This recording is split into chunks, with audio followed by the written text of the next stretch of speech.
देखिए, आज राधाकृष्ण इंस्टीट्यूट में रसायन विज्ञान की आज की इस कक्षा में आप लोग पढ़ने जा रहे हैं। आज का न्यूमेरिकल क्वेश्चन बड़े ही ध्यानपूर्वक सभी को ये समझना है।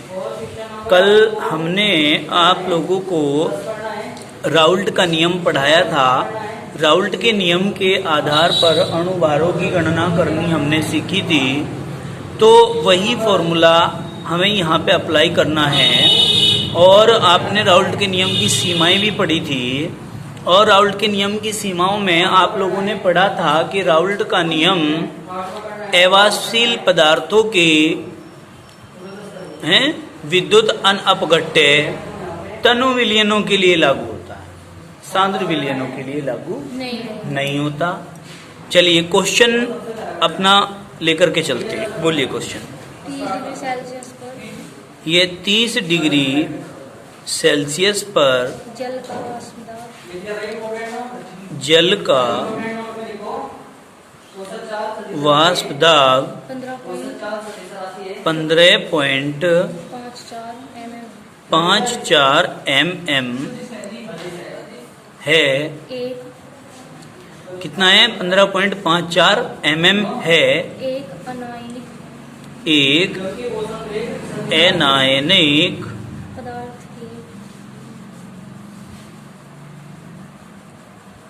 पदार्थ के 20 ग्राम को 100 ग्राम जल में घोलने पर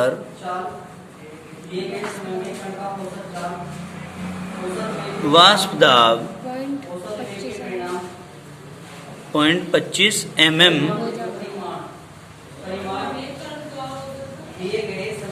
हो जाता है।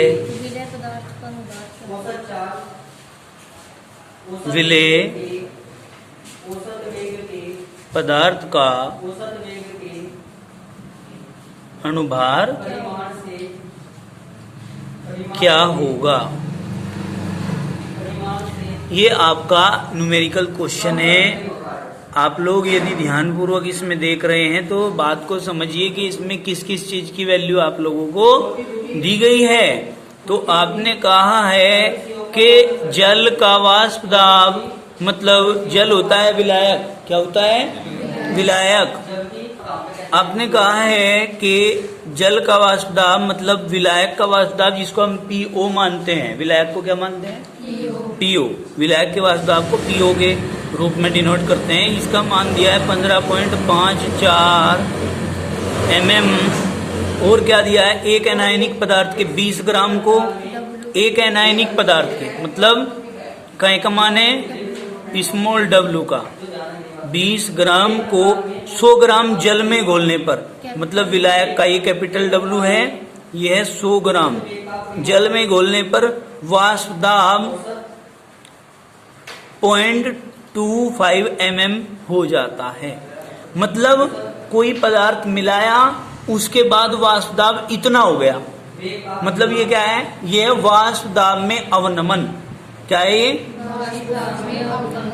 वाष्प दाब में अवनमन PO माइनस PS बराबर कितना हो जाता है? 0.25 mm हो जाता है। देखिए, आप लोगों को पता है, जब भी किसी शुद्ध विलायक में कोई विलेय पदार्थ घोला जाता है, किसके रूप में? अशुद्धि के रूप में। वो जो विलेय पदार्थ घोला गया वो अशुद्धि के रूप में घोला गया है, तो उसके वाष्प दाब में कमी हो जाती है, तो होने वाली उस कमी को ही वाष्प दाब में अवनमन कहते हैं। तो आपने कहानी का एक एनायनिक पदार्थ के इतने ग्राम को इतने ग्राम में घोला मतलब अशुद्धि के रूप में घोला ना, तो वाष्प दाब इतना हो गया, तो मतलब कमी हो गई। कमी कितनी हो गई? इतनी हो गई, ये दे दिया आपने। फिर आपने कहा है कि विलेय पदार्थ का अणुभार क्या होगा। विलेय पदार्थ का मतलब विलेय तो स्मॉल m होता है ना, स्मॉल m कितना होगा। और विलायक क्या है? अतः क्या कहोगे? अतः चूंकि विलायक जल है और इसका अणुभार कितना निकालेंगे? H2O का 2 गुना, हटाइयो भाई, ऊपर को करियो इसको, 2 गुना 1 प्लस ऑक्सीजन का 16 बराबर 2 प्लस 18। ये आ गया कि नहीं आ गया? फॉर्मूला क्या था? फॉर्मूला था हमारा कल जो हमने निकाला था, PO minus PS upon PO बराबर क्या था बताओ? कैपिटल W या स्मॉल W? स्मॉल W गुना कैपिटल M बटे कैपिटल W गुना स्मॉल m, ये आएगी वैल्यू। इसमें रखो PO माइनस PS का मान कितना है भाई? 0.25 अपॉन PO की वैल्यू कितनी है? 15.54 बराबर स्मॉल W का मान कितना है? 20 गुना कैपिटल M का मान कितना है?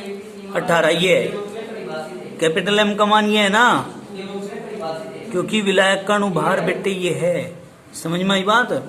तो ये कहीं का मान आ गया? कैपिटल M का बटे कैपिटल W का मान 4 गुना स्मॉल m का मान निकालना है ना। तो क्या करेंगे भाई? स्मॉल m बराबर, बताओ क्या कह रही है? 2 प्लस 16 बराबर 18। अब देखो स्मॉल m बराबर क्या आ जाएगा भाई? 15.54 गुना 20 गुना 18 बटे 0.25 गुना 100, 20 पंजे 100, पॉइंट से पॉइंट खत्म। ठीक है जी। अब कैसे कटता है भाई बताइए जरा? ऐसे काट दिया ना। अब इसका सॉल्यूशन आगे कैसे करेंगे? स्मॉल m बराबर 1554 गुना 18 बटे 25 गुना 5। कैसे काटेंगे भाई बताओ? बताओ भाई, बता सकते हो कुछ? 5 दिया 15, फिर 5 ही कम 5, फिर चलता नहीं ना, चलने की 0 पॉइंट लगाई, 5 40। इतने पर कट गया कि नहीं? या कुछ हो रहे हैं? अब हमारा कितना आ गया? 310.8 गुना 18 बटे 25। अब इसका सॉल्यूशन करियो भाई फटाफट जल्दी से। देखिए इसकी और इसकी गुना करने के बाद आप लोगों के पास आता है 5594.4 बटे 25, और बेटा 25 से आप इसको डिवाइड करेंगे तो आपका आंसर आता है 223.776, ये आ जाता है, इतने ग्राम आता है आपका आंसर। क्या आता है? इतने ग्राम, क्योंकि ये m की वैल्यू है, m की वैल्यू इतनी आई तो आप क्या लिख दोगे यहाँ? इतने ग्राम। क्लियर होगी बात कि नहीं? समझ में नहीं आया क्वेश्चन? तो यदि इस प्रकार का कोई क्वेश्चन आता है तो आप ऐसे इसका सॉल्यूशन कर देंगे। ठीक है भाई, फॉर्मूले में वैल्यू रखनी है और इसको गुना भाग करना है। आगे चलते हैं। देखिए कवथनांक गुणन आप पढ़ रहे हैं, जिसको हम कहते हैं एलिवेशन इन बॉइलिंग पॉइंट, मतलब बॉइलिंग पॉइंट में वृद्धि। ठीक है जी, हिंदी में तो यही कहेंगे। आप देखिए, जब किसी शुद्ध विलायक में कोई अवाष्पशील पदार्थ मिलाया जाता है तो उसके कवथनांक में वृद्धि हो जाती है। कवथनांक में होने वाली यह वृद्धि ही कवथनांक गुणन कहलाती है। यही बात तो हमने बताई होगी। It's represented by delta TV. Delta T मतलब टेम्परेचर, डी माने बॉइलिंग पॉइंट, मतलब बॉइलिंग पॉइंट में जो वृद्धि हो रही है उसको रिप्रेजेंट कर दिया हमने डेल्टा टीवी से। ये कवथनांक गुणन है। अब आप कह रहे हैं यदि किसी विलायक का कवथनांक टीओ, ओ फिर विलायक के लिए ओ लगा दिया, चूंकि टेम्परेचर की बात कर रहे हैं तो टीओ, वह विलयन का कवथनांक टीएस हो तो डेल्टा टीवी बराबर टीओ माइनस टीएस, मतलब विलायक में से विलयन का घटा दो, डेल्टा टी निकल जाएगा, दोनों का अंतर निकल जाएगा, और दोनों का जो अंतर निकलेगा वो क्या आ जाएगा? कवथनांक गुणन आ जाएगा। समझ में आ गई बात? आगे चलते हैं। देखिए अब आपके पास आता है भाई कवथनांक गुणन और विद्युत अपघट्य के विलयन की मोललता में संबंध। कवथनांक गुणन में और विद्युत अपघट्यों के विलयन की मोललता में संबंध। तो क्या कहेंगे? किसी अवाष्पशील विद्युत अपघट्य विलायक के कवथनांक गुणन विलयन की मोललता के अनुक्रमानुपाती होता है। क्या कहा भाई? ध्यान से सुन लो। किसी अवाष्पशील विद्युत अपघट्य पदार्थ में जो विलायक का कवथनांक गुणन है, ये जो डेल्टा टी भी निकल कर आया है, ये कवथनांक गुणन ही तो है। ये समझ में नहीं आई बात? ये उस विलयन की मोललता के m के अनुक्रमानुपाती होता है। यहीं से परिभाषा निकली हुई है, ये समझ गए भाई? फिर क्या कहा? अगर अनुक्रमानुपाती हटाते हो तो स्थिरांक लगाते हो k, चूंकि बॉइलिंग पॉइंट की बात हो रही तो स्थिरांक भी k भी इंटू m। कोई जनरल सी चीज है ये, कोई ऐसी बात तो है नहीं जो समझ में नहीं आने की। आ रही है समझ में? क्या कहा? क्योंकि कवथनांक गुणन की बात कर रहे हैं तो b लगाएंगे बॉइलिंग पॉइंट के लिए, तो हम क्या करेंगे? स्थिरांक भी k भी ही लगाएंगे। तो आपने कहा डेल्टा टी भी अनुक्रमानुपाती m, क्योंकि कवथनांक गुणन जो होता है वो मोललता के अनुक्रमानुपाती होता है। अब आपने कह दिया कि डेल्टा टी बी बराबर के बी इंटू एम, ये फॉर्मूला हो गया। आप कह रहे हैं के बी बराबर क्या है यहाँ पर? विलयन का मोलल गुणन स्थिरांक। ठीक, आगे चलते हैं। समझ में आया? यहाँ तक आया है समझ में? अब आगे चलते हैं।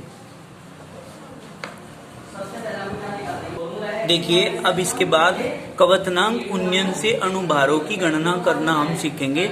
अभी कवथनांक गुणन पढ़ाना हमने, उनसे अणुभारों की गणना कैसे करेंगे देखो।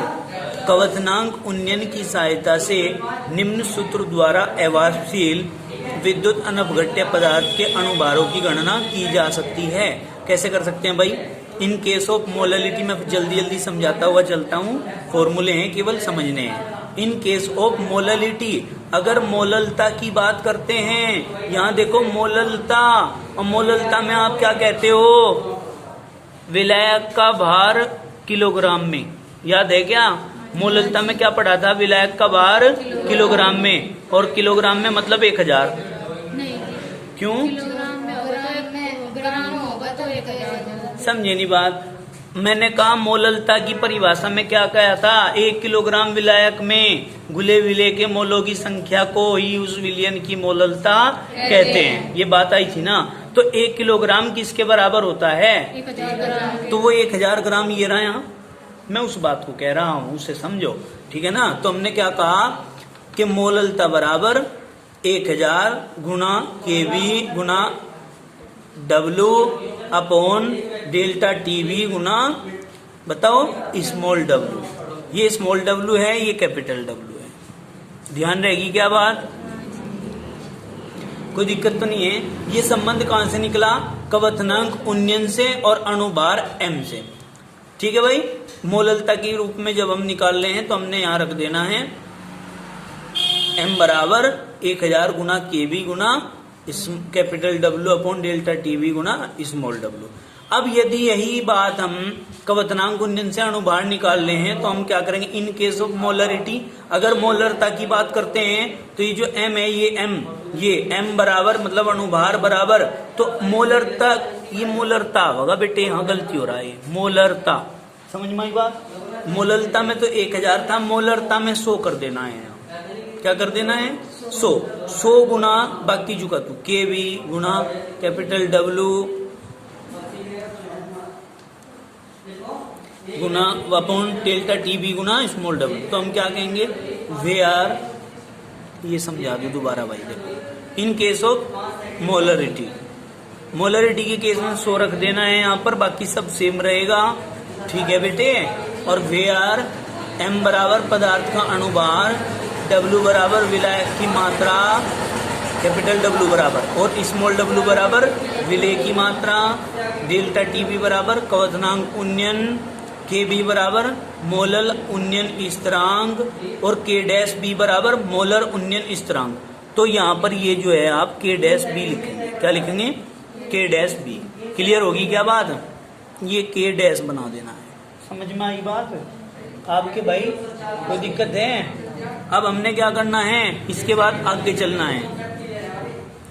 अभी तक आपने पढ़ा था मोलर उन्नयन स्थिरांक, पीछे मोलर उन्नयन स्थिरांक पढ़ा था। अब क्या पढ़ेंगे? मोलल उन्नयन स्थिरांक। क्या पढ़ेंगे? मोलल उन्नयन स्थिरांक। अब मोलल शब्द से ही आपके दिमाग में बात सेट हो जाएगी। कोड है हर चीज के। मोलल, मोलल का मतलब क्या है? मोलल का मतलब 1000, यानी कि 1 किलोग्राम या फिर 1000 ग्राम की बात होगी यहाँ। इस शब्द से ही आपके माइंड में बात सेट हो जानी चाहिए। मैं बार बार यही बात आपको दोहरा रहा हूँ कि जैसे ही मोलल आया तो आपके दिमाग में बात सेट होनी है कि 1000 ग्राम या 1 किलोग्राम की बात कर रही विलायक। ठीक है। अब देखिए, 1 किलोग्राम या 1000 ग्राम विलायक में किसी अवाष्यशील विद्युत अनपघट्य विलेय पदार्थ के 1 मोल घोलने पर कवथनांक में उन्नयन मोलल उन्नयन स्थिरांक कहलाता है। क्या कहलाता है? मोलल उन्नयन स्थिरांक कहलाता है। ठीक है जी। सुनिए दोबारा से, 1 किलोग्राम या 1000 ग्राम विलायक में किसी अवाष्यशील विद्युत अनपघट्य विलेय पदार्थ के 1 मोल घोलने पर कवथनांक में उन्नयन मतलब कवथनांक में होने वाली वृद्धि क्या कहलाती है? मोलल उन्नयन स्थिरांक कहलाती है। विलायक का कवथनांक TO, विलायक को O से प्रदर्शित करते हैं ना, TO, वह वाष्पन की उष्मा प्रति ग्राम विलायक स्मॉल l है। तो kb बराबर फॉर्मूला आता है, kb बराबर RTO square upon 1000 into small l। क्या भाई? 1000 इंटू स्मॉल l। अब आप कहेंगे स्मॉल l क्या है? तो आपने कहना है वाष्पन की उष्मा है प्रति ग्राम विलायक स्मॉल l। समझ में आई बात? कोई दिक्कत है क्या? है जी। Are radius. अब आप देखो, आप क्या कहेंगे? यहाँ आगे चलिए, कहाँ बोला? यहाँ पर। अब मोलर उन्नयन स्थिरांक, ये तो मोलल उन्नयन स्थिरांक था। अब मोलर उन्नयन स्थिरांक पढ़िए। मोलर उन्नयन स्थिरांक मतलब पीछे जो फॉर्मूला पढ़ाया था उस फॉर्मूले में kb जो आया था उसकी परिभाषा पढ़ी है आपने, समझिए। अब आप k डैश b जो आया था उसकी पढ़ेंगे। k डैश b को जानिए क्या होता है। तो आप क्या कहेंगे? 100 ग्राम विलायक में, वहां 100 नहीं आया था क्या फॉर्मूले में? मोलर वाले में 100 आया था। तो आप क्या कहेंगे? 100 ग्राम विलायक में किसी अवाष्यशील विद्युत अनपघट्य पदार्थ के 1 मोल घोलने पर विलायक के कवथनांक में उन्नयन, काहे के? विलायक के कवथनांक में उन्नयन भाई 100 ग्राम विलायक में किसी अवाष्पशील विद्युत अनवघट्य पदार्थ के 1 मोल घोलने पर विलायक में जो वृद्धि हो जाती है उसको हम मोलर उन्नयन स्थिरांक कहते हैं। क्या कहते हैं? मोलर उन्नयन स्थिरांक या ग्राम अणु उन्नयन स्थिरांक कहते हैं। क्या कहते हैं? ग्राम अणु उन्नयन स्थिरांक कहते हैं। फॉर्मूला क्या है? K-B बराबर RTO² अपॉन 1000 की जगह 100 आ गया, 100 गुना स्मॉल एल। बोलो जरा इतनी बात समझ में आई? 100 गुना स्मॉल एल, ये आ जाएगा आपका फॉर्मूला। ठीक है भाई।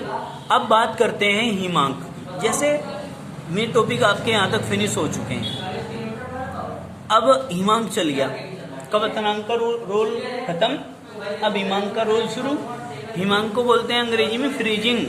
फ्रीजिंग मतलब फ्रिज तो देखा घर में, फ्रिज का क्या काम हो? जमाने का। जमाने का काम हो ना, मतलब ठंडा करने का काम हो। तो मतलब यहाँ भी हिमांक से मतलब क्या है? ठंडा करने से मतलब है कि ठंडा होने वाला पदार्थ का तापमान किस तापमान पर, अब समझ लो दोबारा बात को सही तरीके से, कि किस तापमान पर या ताप बिंदु पर कोई पदार्थ जम जाता है, बर्फ में बदल जाता है, बर्फ के रूप में आ जाता है, तो वो उसका हिमांक है। समझ में आई बात? हाँ, मैं भी तो वही कह रहा हूँ, जिस तापमान पर या ताप बिंदु पर। अब वो 0 डिग्री सेंटीग्रेड है। अब देखिए सभी पदार्थों का नहीं होता 0 डिग्री, जल की बात कर रहे हैं हम, 0 डिग्री होता है, लेकिन बहुत से आपके पास कार्बनिक पदार्थ ऐसे हैं जो माइनस में 200, 300, 500 तक चले जाते हैं जब जाके जमते हैं। ऐसे भी हैं, समझिए। देखो, वह निश्चित ताप, क्या भाई? कॉमा लगा दो, जिस पर विलायक की द्रव अवस्था एवं ठोस अवस्था में वाष्प दाब, क्या भाई?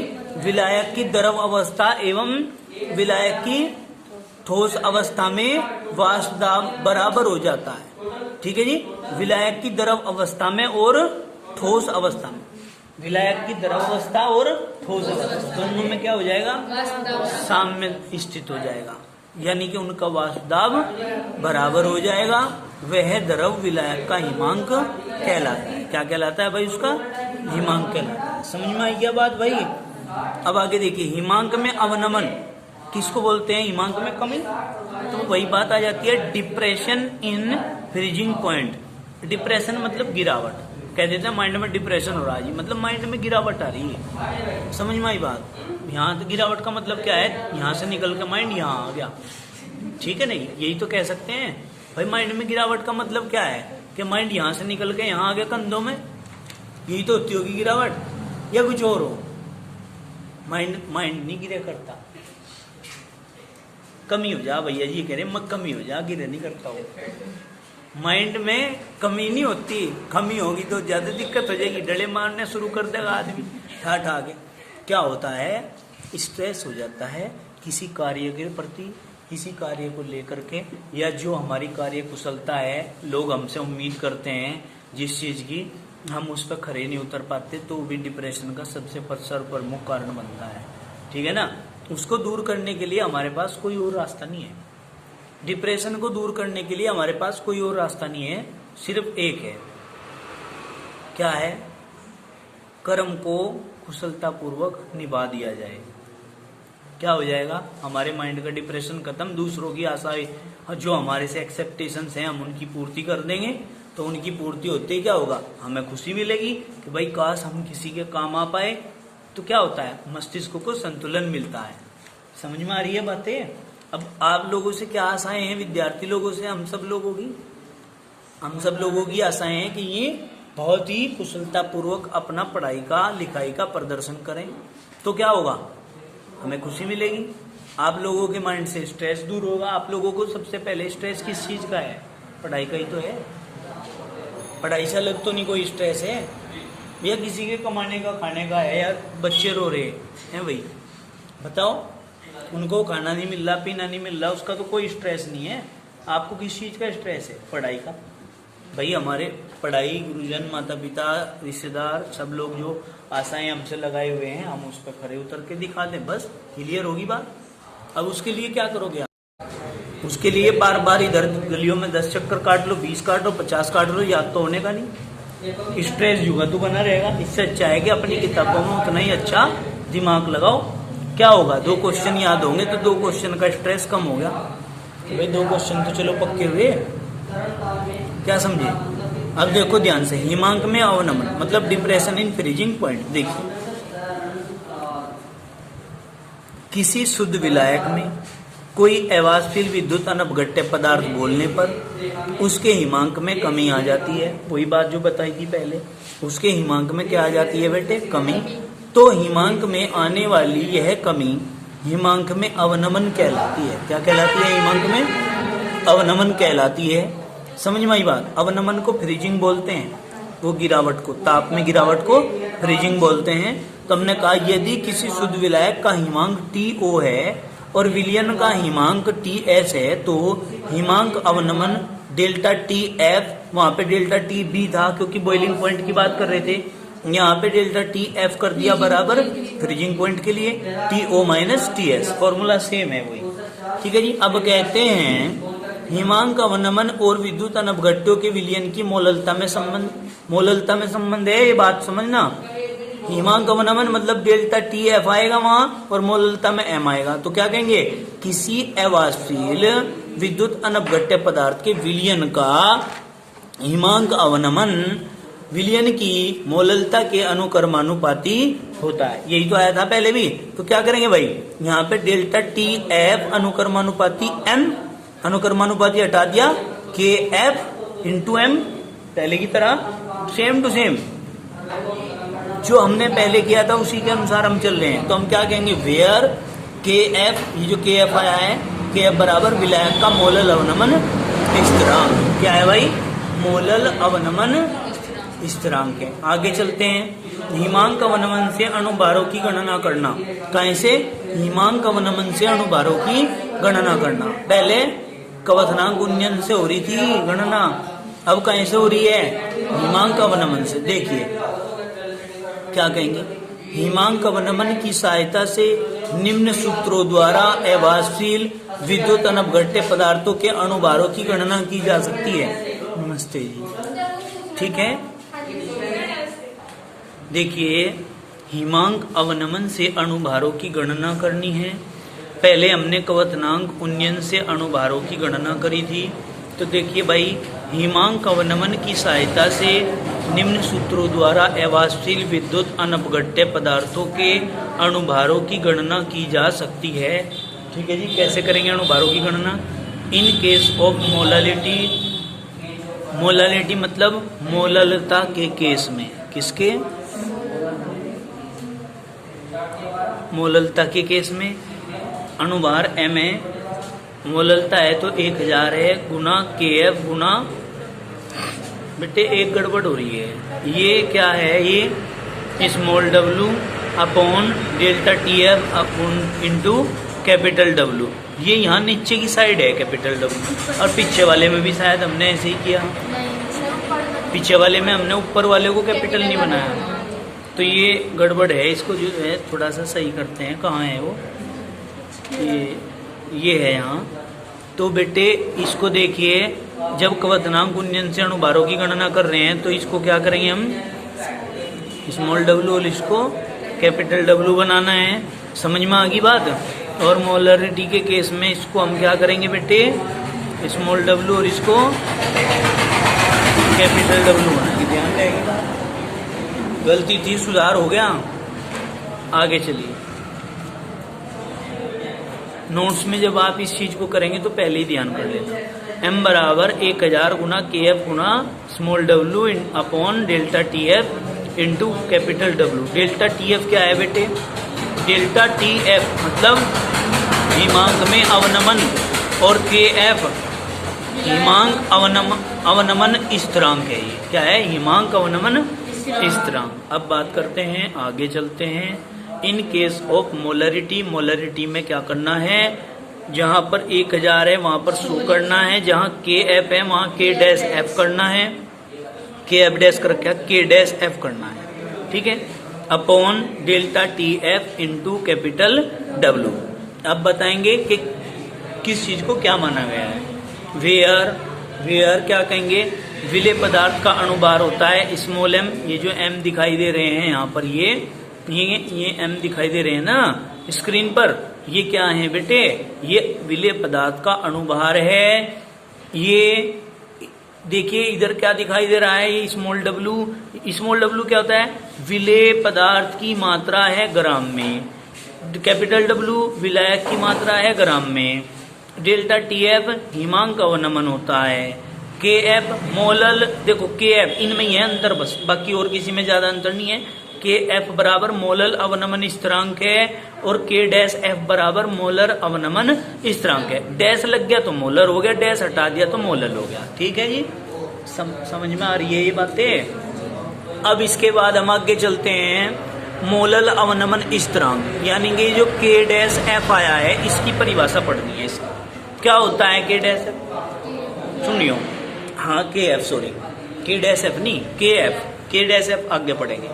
KF मतलब मोलल अवनमन स्थिरांक को कहते हैं। तो हम क्या कहेंगे, मोलल की बात हो रही तो 1 किलोग्राम तो आएगा ही आएगा। तो हम क्या कहेंगे, 1 किलोग्राम विलायक में किसी कोमा लगा दो अवाष्पशील विलेय पदार्थ के 1 मोल घोलने पर हिमांक में अवनमन मोलल अवनमन स्थिरांक कहलाता है। क्या, मोलल अवनमन स्थिरांक कहलाता है। भाई बेटे बात सुनो, समझ में आ रही क्या, आ रही समझ में, क्या कहा, किस 1 किलोग्राम विलायक में किसी अवाष्पशील विलेय पदार्थ के या विलायक के अवाष्पशील विलेय पदार्थ के 1 मोल घोलने पर, किस में घोलने पर, विलायक में, किसी शुद्ध विलायक में, अशुद्ध विलेय पदार्थ। अब अवाष्पशील विलेय पदार्थ घोलने पर 1 मोल घोलने पर हिमांक में जो कमी आती है उसको कहते हैं मोलल अवनमन स्थिरांक। यदि विलायक का हिमांक TO व वाष्पन की ऊष्मा ग्राम प्रति लीटर हो तो क्या करेंगे बेटे, KF बराबर RTO² अपॉन 1000 गुना स्मॉल l। समझ में आई बात, कोई दिक्कत है, आगे चलें।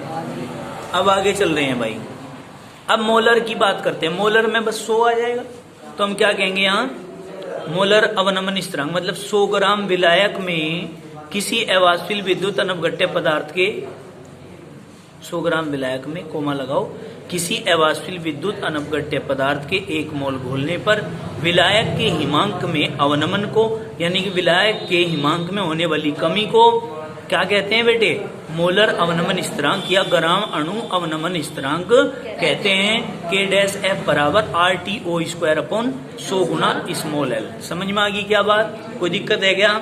अब देखिए इसी के आधार पे डिपेंड हम न्यूमेरिकल निकाल लेंगे। एक न्यूमेरिकल है ये, लाओ कॉपी निकालिए, बताइए क्वेश्चन क्या है। किसी पदार्थ के, देखो बेटा बहुत ध्यान से समझना है, कोई ज्यादा जल्दी नहीं है हमारे पास। किसी पदार्थ के 13.6 ग्राम को 20 ग्राम जल में घोलने पर, 20 ग्राम जल में घोलने पर हिमांक में 3.77 डिग्री 3.77 डिग्री सेल्सियस की कमी सेल्सियस की कमी होती है। पदार्थ का अनुभार ज्ञात करो। पदार्थ का अणुभार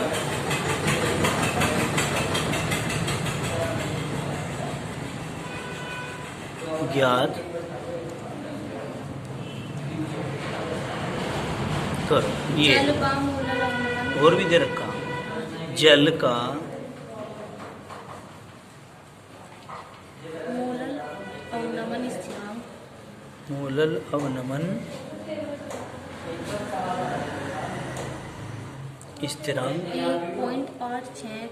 1.863 केल्विन प्रति मोललता है। केल्विन प्रति मोललता है, अंग्रेजी में ऐसे लिखा है, ठीक है, कोई दिक्कत तो नहीं है। अब देखो सबसे पहले हम लोग क्या करेंगे, हम लोगों को इसके अंदर ये देखना है क्वेश्चन के अंदर कि किस किस चीज की वैल्यू हमें दी हुई है।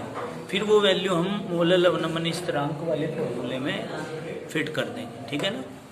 मोलल अवनमन स्थिरांक से इस चीज से हमें इस चीज की पहचान होगी कि फॉर्मूला किसका रखना है, ठीक है कि नहीं।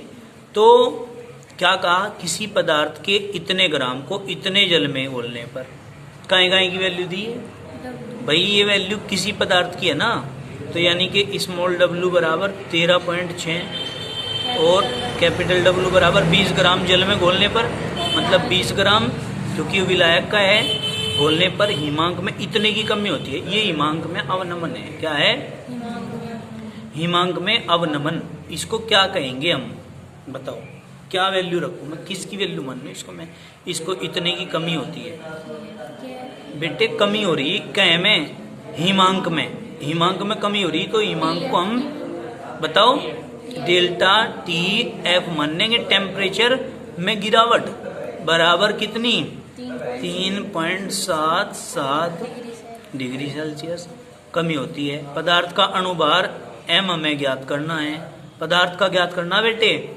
और जल का मोलल अवनमन स्थिरांक मतलब के एफ बराबर 1.863 मोलल। समझ में आ गई बात, ये वैल्यू दे रखी है। अब हमने क्या करना है भाई, सबसे पहले एक चीज निकालनी, W का मान देखो, छोटे W का मान ये है, इसको कैपिटल W मान लो। ये गलती जैसे हम कर रहे, गलती आप भी करोगे, W में फर्क नहीं होने का। और जब बोर्ड के अंदर बैठते हैं तो कभी गलती से आपने स्मॉल w की जगह कैपिटल W का मान चढ़ा दिया और कैपिटल W की जगह स्मॉल का मान चढ़ा दिया तो गलत। तो इसलिए इसको पहले ही आपको डाउट को क्लियर करके चलना है, ठीक। अब डेल्टा TF का मान भी है, KF का मान भी है, स्मॉल m का मान आपको निकालना है क्योंकि इसने कहा पदार्थ का अणुभार याद करो लेकिन कैपिटल M का मान क्या है, कैपिटल M का मान भी तो होना चाहिए। अब कैपिटल M का मान क्या है भाई, जरूरत पड़ेगी, देखो जरूरत पड़ेगी क्या, मुझे तो पता नहीं, जरूरत पड़ेगी तो जब रख लियो है भाई, मैं फाइल खोल लियो, अगर जरूरत पड़ी पहले फॉर्मूला रख लो, क्योंकि जो जो मान हमें दिए हुए हैं वे हमने रख लिए। अब हमारे पास फॉर्मूला क्या है भाई, बताओ क्या है फॉर्मूला, m बराबर मोलल के लिए 1000 गुना KF गुना देख लियो स्मॉल w बटे डेल्टा TF गुना कैपिटल W। अब इसके बाद क्या करेंगे, m निकालना है, अणुभार निकालना है, 1000 गुना KF की वैल्यू कितनी है 1.863 गुना W की मान कितना है 13.6 बटे डेल्टा TF का मान कितना है 3.77 गुना W का मान कैपिटल का कितना है 20 ग्राम। तो इसको यदि हम काटते हैं तो क्या करेंगे भाई, 20 से इसको काट लो, क्या आ जाएगा, ये आ जाएगा है जी, है कुछ और आ जाएगा। अब हम क्या करेंगे, 0.2 अंकों के बाद है यहाँ पे 3 और 1 4 के बाद है, तो मैं एक काम करता हूँ भाई, यहाँ से पॉइंट हटाता हूँ मैं, 2 जीरो लगाता हूँ, क्लियर होगी बात। यहाँ से पॉइंट हटाता हूँ, 1 जीरो तो ये लगाता हूँ, 1 2 3 3 अंकों के बाद थी 1 2 3, 2 जीरो से 2 जीरो कट गई। अब जो इस 1 जीरो से ये 1 जीरो कट गई, बचा क्या हमारे पास, ये 5 गुना 1 8 6 3 गुना 1 3 6 बटे 3 7 7 और क्या गुना 10। अब 5 कम 5 5 दूनी 10, 2 से इसे काटो, 2 6 12 12 और 2 अट्ठे 16, कटम कटी हो गया। अब जा क्या बच गया, यहाँ 1863 गुना 68 बटे 377, बस और तो कुछ नहीं, कर दो काम तमाम। ये आता है, दोनों की गुना करी, दोनों की गुना करने पर